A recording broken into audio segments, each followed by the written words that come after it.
Well, our time together journeying through the chaotic 47th season of Survivor is coming to an end. The finale was full of a nail-biter, fire-making challenge, cutthroat final tribal council, and an extremely deserving winner. So first up, let's get into the final immunity challenge of the season. This was a fun one. I thought it was more extravagant, bigger size-wise. Yeah, I feel like, I feel like typically the final immunity challenge is a little bit more intense. I feel like the stakes are a little higher. And this felt like a very standard survival obstacle course to me. And people on Twitter felt that way too. So anyway, they kind of moved through this obstacle course consisting of different puzzles and gates they have to get through and all kinds of crazy things. They get to the last half of it, which is this kind of like upside down hanging puzzle. What was annoying me, let me just say, is that Rachel's kind of keeping the strong lead once she gets to the puzzle part specifically, to the point where Sam and Teenie are like trying to copy her, like kind of coming around her. Right. And that annoyed me. Here's why. This is the last immunity challenge of the season. Focus on your own station. Like, you're competing for $1 million.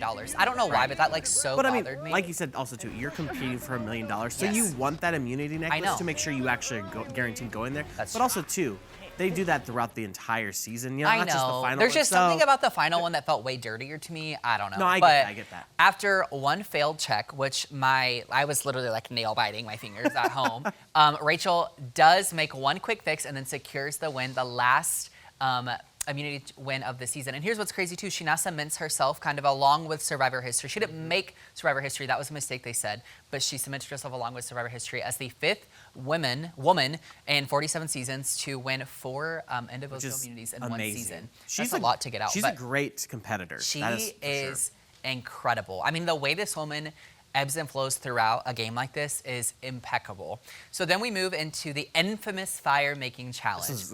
This was a nail biter. This was a nail biter, but here's what I liked. So back at you know, their tribe or whatever in the water, they're all cleaning up after the challenge, and Rachel makes it very clear. She's like, "Hey, I'm not gonna like try and smooth any of you. This is what's happening. I'm putting Teenie and Sam in." Yeah. And she stuck to that, which I liked, because I feel like who's gonna go into the fire making is always like very dramatic. Yeah. And I'm like, you know who you're gonna put in. You know what's best for your game. Right. Just do it. Well, and Rachel is in like, I contemplated, you know, I could beat Sam, but I was like, I don't need to beat Sam. No, yeah, exactly. And that's what I liked, is I feel like people put so much weight in the fire making. And I'm like, if you already have had a good run, why put yourself in jeopardy? No, Because exactly. you're not guaranteed, you know? Yeah. What was interesting, though, is that, you know, Rachel also really is trying to help out Teenie. So she kind of helps Teenie learn how to perfect it, because Teenie's really nervous, while everyone kind of leaves Sam to his lonesome. And Sam's like, I really don't know what I'm doing. And none of the girls believe him, but he's being honest. Right. I thought it was a little crazy how like obvious she was helping Teenie, because I feel like in the seasons I've watched, I feel like they're not so obvious on who they're rooting for, you know?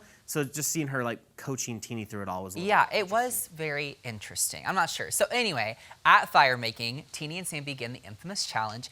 And here's what was crazy. Teenie keeps a very steady lead on Sam. I'm talking like the fire was huge. There was one point where Sam hadn't even gotten fire yet at all, and I thought Teenie's flag was gonna go up. I was like, what is happening? Right. But here's what was crazy. You're outside, you're in the elements, you're on an island. Right. The wind was really working against them. I mean, honestly, the wind was like the third character of this fire-making challenge. I think the wind was more against Teenie than Sam, and I think if the wind wouldn't have been a factor, Teenie probably would have taken the upper hand. I wonder that myself. But here's the thing. With an upset victory, Sam ends up beating Teenie, and Teenie becomes our 4th place finalist. And I have to say, no shade to Teenie. I'm excited to speak with her, because I'm speaking with all 4 of the remaining finalists.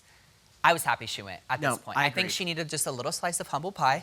She played a very interesting kind of messy game, and I think she thought she was like overall a way bigger threat than she was. Yeah, these last few episodes, she's really shown more of her true colors. You know, her how she doesn't like Sam and you know, everything. And I will say, I was surprised she admitted that before the fire making challenge, that she's like, you know, he brings out my insecurities and stuff, and it's like, that's, you know, I feel like you shouldn't be taking that on Sam. I agree. For no reason. I agree. A lot of projecting, a lot of victim blaming. So then we end up on the final day of this season. So we have the final 3 breakfasts. And I liked how they did this. So they always do this kind of fancy breakfast for them after starving all season long. But this time they brought an old tradition back, in a sense. So if you've been watching Survivor for years and years and years, they used to do this thing. I forget what it was called, but they would basically walk like all around the island, and these different what's it called, torches would be lined up with the person's picture, and you would kind of talk about what they meant to you in the game. So they did a version of that, but this time they just did it while they were kind of like sitting eating breakfast, which I liked seeing, that, you know, kind of talking about what the people meant to them and then a little bit about their own games. We have to get into this final tribal council. You guys, this was nuts. So we're down to Sue, Rachel, and Sam. And all 3 finalists were honestly grilled by the jury on why they should win. I do not think that the jury was easy on any of them. No, they were good questions. But I will say, I think the jury was hardest on Rachel. There was a lot of times where I felt like they were using Rachel's strongest moves or kind of points on why she should win against her, which I was like, I don't understand. It was obviously going to be pretty close between Rachel and Sam. That's how it felt anyway. Sue, unfortunately, I don't really think was going to have a chance, but she did bring up some valid points that I think was good of her to bring up. It showed different reasons why she was out there and things like that. So Sue emphasized a lot on loyalty, her age, her determination to prove that she could do it. Sam spoke to his scrappiness throughout the season, having to always fight his way up, which, again, incredibly compelling argument on his end. I really think that he had some people on the fence in his final tribal council presentation. He's very well spoken. Very well spoken. And then Rachel, of course, kind of just addresses her dominance throughout the game, completely owning everything that she did, which is what some of the jury members said they wanted from her. Right. She had 4 individual immunity wins, a successful idol play, a block of vote, strong allies, and she really built her game up from nothing, kind of post Sierra being voted out early in the merge. Right. So, by a vote of 7-1, Rachel is the winner of Survivor Season 47, and I am elated. I was rooting for Sam, I will admit, but I did want it to be Rachel, if not Sam. It definitely should not have been Sue or Teeny, either one. I think Sam had the better spoken argument at Tribal Council, and I feel like, and I wonder, if you went back and you took out all of Rachel's luck in these advantages and immunity, how well she would have actually made it along, you know? Yeah. See, though, I don't like the luck argument because I don't think that's valid. Like, it's like Saul chose to give her that advantage, so that was her doing. The auction is the one they used against her the most, which was where she got the idol. But I'm like, okay, any of you could have gotten that. So, like, she just learned how to use it, like, in the best way. And she had the best idol play of the whole season. I mean, that was incredible. She did. So it's like, I don't know. But I will say, I think the difference is I think Sam had to prove himself, where I think Rachel's game spoke for herself. Oh, yeah, absolutely. And so I think it was, and a lot of the people that Rachel worked with already knew how incredible she was. Like, one of my favorite parts was when they show, what's her name, Caroline voting. And she's like, I'm so proud of you. I'm voting for you.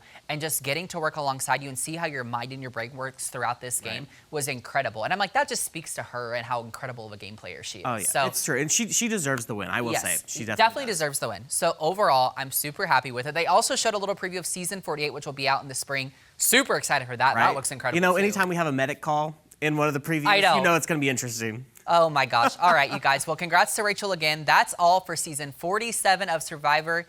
Tune in, catch up, whatever. Unscripted will be right back.